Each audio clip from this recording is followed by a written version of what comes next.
आपसे एक सवाल, क्योंकि आपने कहा था मैं आप ही के गेम में, ऋषि शंकर मिश्रा आ रहा हूं आपके पास, आप ही के गेम में अगर आप यही सवाल करना चाहते हैं तो मैं आपसे एक सवाल पूछता हूं।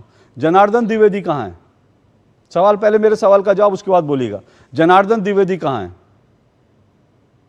तो आप खुद ही पत्रकारों का काम है पता लगाना। अच्छा, मैं बता दूंगा, मैं बता दूंगा, ठीक है। ओके एक- ओके एक- ओके एक- आप ओके, मेरा एक मिनट एक एक करके सवाल पूछ रहा हूं, उसके बाद आपको मौका दूंगा। अहमद पटेल के बेटे बेटी कहां है? रंजना का है। बेटी तो उनकी कांग्रेस के अंदर है और अभी प्रवक्ता पद पे है शायद। प्रणब मुखर्जी की बेटी कहां है? अब वो भारतीय जनता पार्टी के लोग बताएंगे कहाँ है। ओके, मैं बताता हूं, उसके बाद मैं आता हूं। जनार्दन द्विवेदी, एक मिनट रुकिए। जनार्दन द्विवेदी कुछ साल पहले तक, जब यूपीए की सरकार थी, कांग्रेस के सबसे शक्तिशाली नेता थे। जो पत्रकार कांग्रेस की बीट कवर करते हैं उनको अच्छी तरह से मालूम है जनार्दन द्विवेदी की ताकत क्या थी। जनार्दन द्विवेदी सोनिया गांधी जी के भाषण लिखा करते थे, इतने ताकतवर व्यक्ति थे।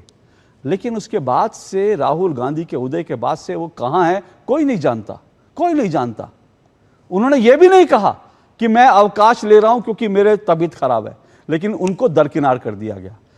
राजीव गांधी जी के बेटे बेटी को उनको सुरक्षित सीट दी गई संसद में पहुंचाने के लिए, क्योंकि परिवार की बात है। लेकिन उसके बाद अहमद पटेल, जो कांग्रेस के सबसे शक्तिशाली नेता थे, आज उनके बेटे कह रहे हैं पार्टी में कोई सुनवाई नहीं है।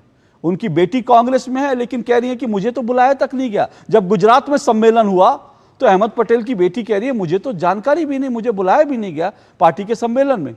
यह स्थिति है। तो कौन कहां गया, कौन नेपथ्य में गया, कौन कहां गया, उसकी लिस्ट बड़ी लंबी चौड़ी है। उस पर डिबेट करनी होगी तो आप बताइएगा, किसी दिन उस पर आयोजित करूंगा, आपको बुलाऊंगा।